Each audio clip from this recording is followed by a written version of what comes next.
Indonesia is one of the most intriguing countries on earth. It is also one of the most diverse countries in the world. It is composed of over 17,000 separate islands. There is no mainland. There are larger islands and smaller islands, but to get around Indonesia, you need to travel by boat or plane. Each of the 922 permanently inhabited islands in Indonesia has a distinctive and separate culture. There are local customs, local ways of celebrating, religions, and local languages. A tourist could spend a lifetime traveling from one island, even from one community to the next, and be thrilled with the uniqueness of all of the more than 700 languages and 700 different cultures. At independence and even before, the problem of unifying such a diverse nation arose. With 700 different languages, how could one Indonesian communicate with another from a different place? How could Indonesia be indivisible as the Pancasila, which is the philosophical foundation of the country, decrees? Most people's first language is that of their native village. But to allow for universal communication during independence, the founding fathers adopted Bahasa Indonesia, a Malayan dialect, as the official language. Now Bahasa Indonesia is the language of education, government, and business. It is the language spoken when a Javanese goes to Sumatra, for instance. But the language that people use when speaking to their family, friends, and native islanders is Javanese, or Balinese, or whatever they learned as their first language. Java is the 13th largest island in the world, and the 5th largest in Indonesia. It takes up about 7% of Indonesia's landmass, but 60% of Indonesia's population live there. Java is about the size of England, but it accommodates about 140 million people compared to England's 55 million. Java is 661 miles long and between 60 and 100 miles wide. A chain of 112 volcanoes runs from east to west along a central ridge. 35 of these are active. Dense rainforests caress the bases of these mountains. The island itself was formed through volcanic activity. Frequent eruptions spewed out lava, ash, and mud, which piled up to create huge land masses.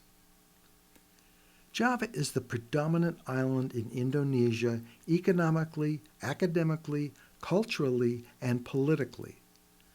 Its force is felt everywhere in the archipelago, and all too often the other islands bristle against its dominance. Besides being the foremost Indonesian island, the name Java is also a familiar one in other ways. First, one of the oldest fossils of early man, Homo erectus, was discovered in Java. It became known as Java Man. Estimated to be between 500,000 and 1.8 million years old, this fossil created real excitement among evolutionary biologists and brought the name Java into prominence. Java is also famous for something much more mundane, coffee. In the 1600s, during their occupation of Southeast Asia, the Dutch began to grow coffee in this region. The plant grew luxuriantly and flourished widely. The Dutch sold the product all over the world. The word coffee became associated with its island of origin, and Java has since become a nickname for coffee. Java is an exquisite island, lavishly endowed by nature. It has rich volcanic soil, an abundance of water, excellent ports, and a location that has given it easy access to international trade. For millennia, traders of every nationality have frequented the ports of this island, bartering and exchanging goods. Java has always produced an abundance of crops: palm oil, bananas, coconut, Java apple, jackfruit, durian, and mangoes are just a few.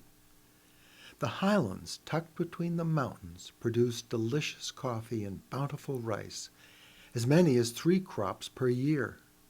For this reason, Java has been, and still is, the breadbasket of Indonesia. Long ago, the Mataran Kingdom, which flourished from the 8th to the 11th centuries in central Java, grew rich through the cultivation of rice from its ultra-fertile lands. Even at that time, the Javanese were sophisticated farmers. Much of Java is hilly. The farmers found that cutting terraces into the slopes created flat lands for the cultivation of wet rice and allowed the water from the upper levels to trickle down to the lower ones, thus hydrating the crops efficiently and preventing erosion. With its abundance of wealth, leaders of the Mataran Kingdom wanted to leave a permanent footprint on the earth.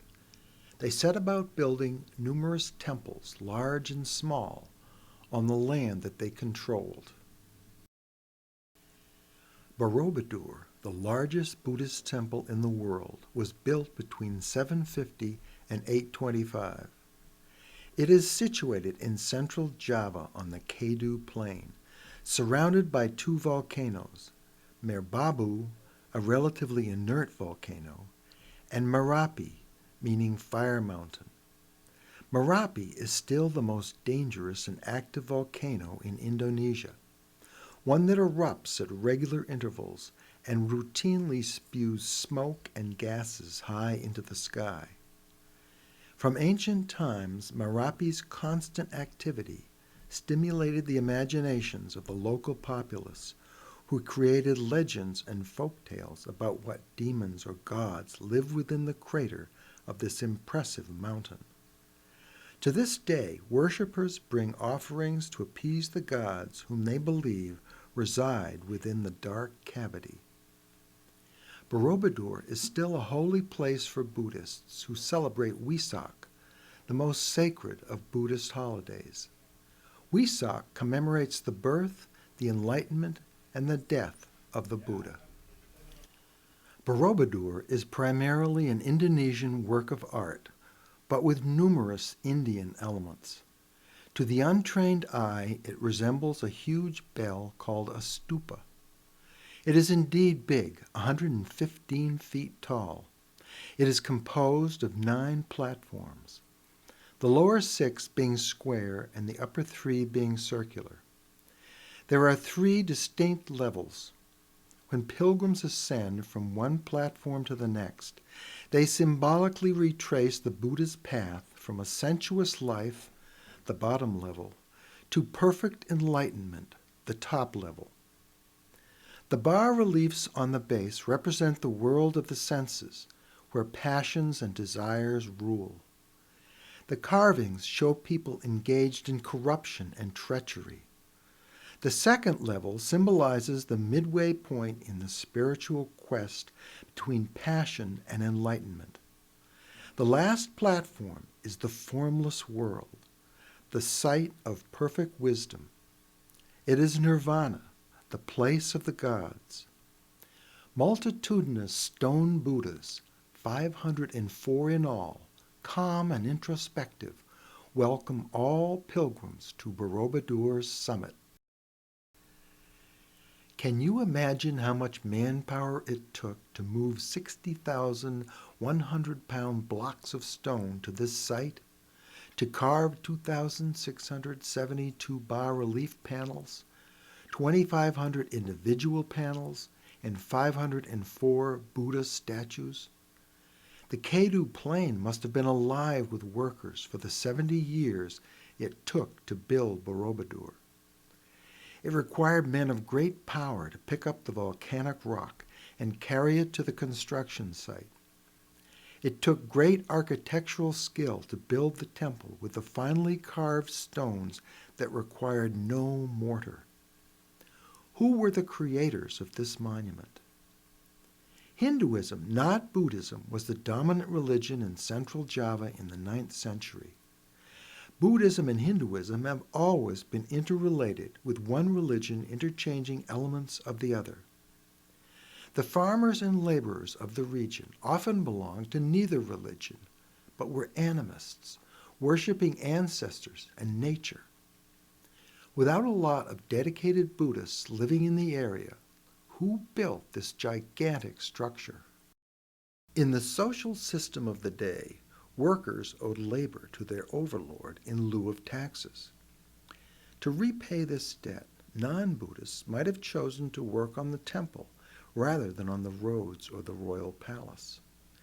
To this day, Indonesians are very tolerant of people of different religions, and this acceptance might have begun so very long ago on the Kedu Plain, as animists or Hindus hauled heavy volcanic stones to the Buddhist construction site. Power in the 9th and 10th centuries in central Java shifted between the Buddhist Sailendras and the Hindu Sanjayas. Despite their religious differences, they mostly lived in harmony. Each kingdom wanted to plant its mark upon history. So each king built numerous temples and monuments to demonstrate his power and the dominance of his religion. As a result, the Kedu Plain is still peppered with these monuments and temples.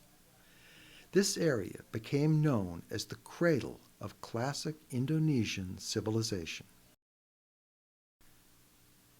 Perhaps the Sanjayas saw the majesty of Borobudur and wanted to honor their own religion. In any case, just 50 years after the completion of Sailendras Borobudur, the Sanjayas built the largest Hindu temple in Indonesia, just 40 miles from Borobudur. Prambanan's 3 main temples are dedicated to Hindu gods, Shiva, Vishnu, and Brahma. The largest of the temples is in the middle and is dedicated to Shiva, the destroyer. On the east is the temple dedicated to Brahman, the creator. And on the west is the temple to Vishnu, the sustainer. The Shiva temple dominates the others. It is 154 feet high and 112 feet wide. In front of each of the temples is a smaller temple dedicated to the vehicles of the gods. Nandi the bull is in front of the Shiva temple. Garuda the eagle is in front of the Vishnu temple. And Angsa the swan is in front of the Brahma temple. Prambanan originally was a huge complex composed of 240 separate temples, most of which have been leveled and exist on the grounds of the temple as piles of rubble, which archaeologists will in time rebuild. In the 9th century, Prambanan was the royal temple of the king of Mataram. He worshipped here while hundreds of Brahmins lived within the walls. The architecture of Prambanan is very different from that of Borobudur. While Borobudur is a sphere, a huge stupa, Prambanan is a series of pointy towers, typical of traditional Hindu architecture. There are some Buddhist elements, however. Small stupas decorate many of the towers. The bas-reliefs tell the story of the great epic poems of Hinduism, the Ramayana and the Bhagavata Purana. Borobudur, by contrast, is decorated with images of the life of the Buddha. Today, the 8 big temples and 8 small shrines in the inner courtyard have been reconstructed. Despite the differences between Borobudur and Prambanan, there are many striking similarities. Both portray three levels of enlightenment, from the lowest level of desire to the middle level of wisdom to the top level of nirvana, and both represent great cultures. Earthquakes have damaged Prambanan many times. In the 10th century and in the 16th century, when the temples collapsed. In 2006, an earthquake damaged the reconstructed temple complex. Today, the 8 big temples and 8 small shrines in the inner courtyard have been reconstructed once again. Prambanan and Borobudur share a great deal of history. Both were abandoned when Mount Merapi erupted in the 10th century. For centuries, both were covered by volcanic ash and deep jungle growth.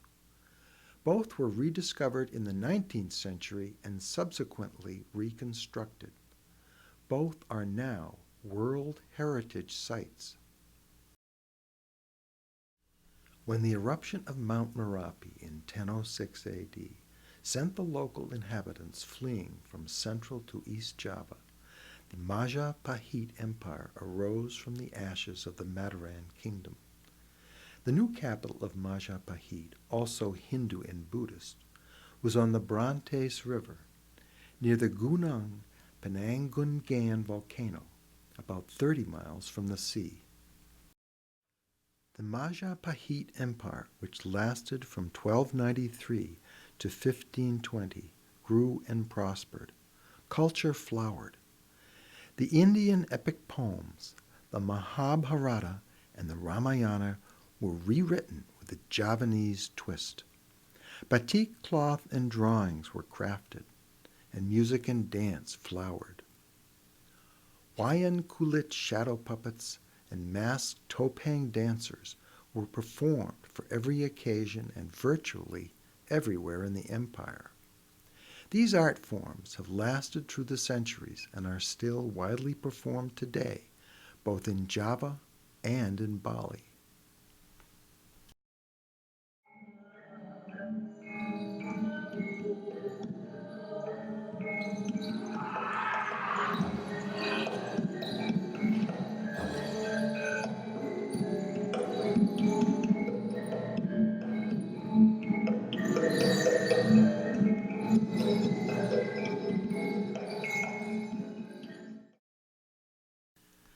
How did a Hindu-Buddhist society change so completely to be primarily Muslim as it is today? It happened very slowly, person to person. Muslim trader to Javanese trader, Moorish king to Hindu king, intermarriage by intermarriage, missionary to missionary. It happened as Islamic traders settled down in the coastal towns of North Java and integrated with the Hindu-Buddhist population. It happened incrementally and naturally with no outside coercion. It happened peacefully.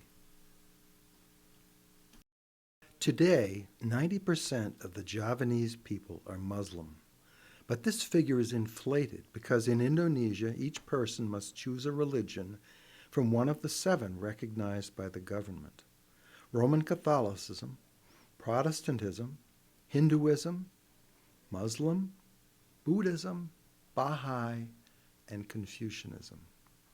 There are 245 indigenous religions in Indonesia, mostly animist.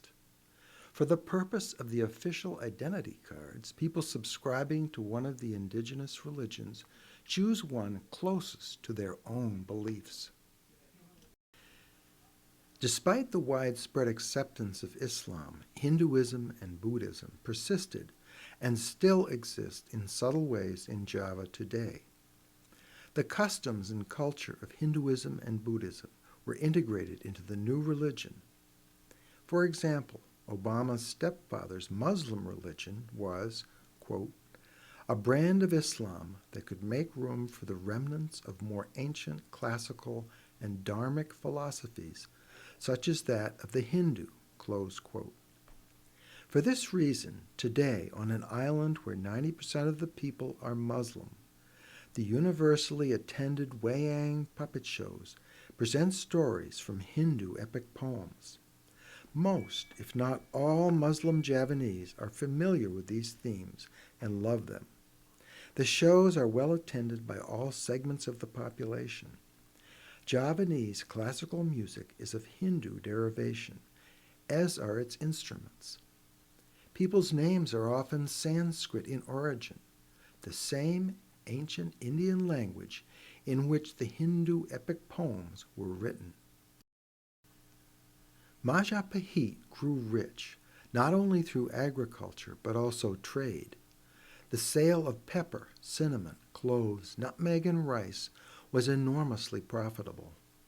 Majapahit ships carried these products across the Java and the South China Seas, usually selling them to Indian, Arabian, or Persian merchants who resold them in other parts of Asia, Africa, or Europe. Trade was free and open. Traders cultivated their partners, knowing that a good trade was a win for both. In the winter months, the monsoon winds blew south from India to the Malay Peninsula. Ships originating in India would take on cargoes full of ivory, hardwoods, carvings, precious stones, and sugar, and sell these along their route, often in Southeast Asia. They would replace their cargoes with perfumes, spices, and dyes, and wait for the summer monsoon when the winds blew north from Java to India. These merchants often transported the goods through the Indian Ocean to the Persian Gulf or the Red Sea, and then sold them to middlemen who would carry them overland to the Mediterranean and finally to Europe. The trading posts where the goods were exchanged in Java were very exciting, multicultural places where merchants from all over Asia and the Middle East lived and worked. They spoke scores of different languages as they wrangled, quibbled, and negotiated to get the best price on the deal. Their arms flailed and their faces contorted with approval or disapproval, happiness or disgust. These merchants needed a common language. Although there are over 700 different languages spoken in the archipelago, Malay became the common lingua franca among the traders. Over the centuries, merchants of differing language groups persisted in speaking Malay to one another. In 1945, Malay was adopted as the basis of Bahasa Indonesia, the current national language of Indonesia. Marco Polo, the Venetian writer, visited Java in 1290 and describes it in this way. This island is frequented by a vast amount of shipping and by merchants who sell costly goods from which they reap great profit. Indeed, the treasure of this island is so great as to be past telling. The merchants trading in spices earned an enormous profit. Nutmeg, at one point in Europe, was worth more than its weight in gold. It was used for flavoring food, making perfume, embalming the dead, preserving meat, and curing ailments. And Europeans wanted it, especially the ultra-rich. Many European merchants were envious of the growing wealth of the Muslim traders and wanted to gain a foothold in this market. At the time, there was no Suez Canal, and part of the route from Asia was by land through the Middle East or North Africa. The Europeans, enamored of these spices and the riches that they brought to the traders, were very anxious to find an alternate route, one that their ships could readily use. Columbus set out to find a direct sea route to the east, but went the wrong way. Vasco da Gama, the Portuguese captain, had better luck and found his way to India by going around South Africa in 1497. Many Portuguese explorers followed his lead and became the first Europeans to directly penetrate the spice trade. The early explorers were fortune hunters. They were often greedy and desperate men, filled with lust, not with love.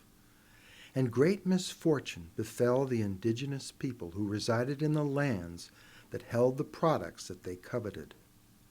Life in the islands changed much for the worse with the arrival of the Europeans and greatly altered the history of the archipelago.